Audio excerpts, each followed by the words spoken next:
காற்றுல அங்கங்கே ஓடி ஓடிஞ்சி விளக்கத்தூரில் ஒட்டி சைக்கிளில் ஒட்டி சாக்கடையில் விழுந்து இப்படியே கிராமத்துலேருந்து வித்தவுட் டிக்கெட்டில் வந்ததுலேருந்து இங்கேயே அப்படி தான் வாழ்ந்தேன்.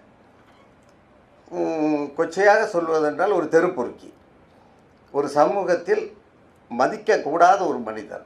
நல்ல விஷயம் தெரியாது, தொழில் தெரியாது.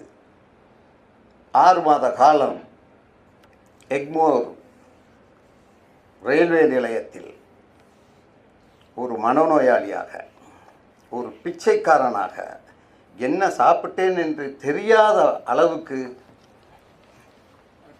சிதைந்து போன வாழ்க்கை என் வாழ்க்கை. அந்த வாழ்க்கையிலிருந்து கிடைக்கும் காசில் பீடி குடிக்க தோணும். அந்த காலத்தில் கடாமாக் சாராயம் இருக்கும், அங்கே போய் படுத்துக்க தோணும். அங்கே கிடைக்கிற சாராயத்தை குடிக்க தோணும்.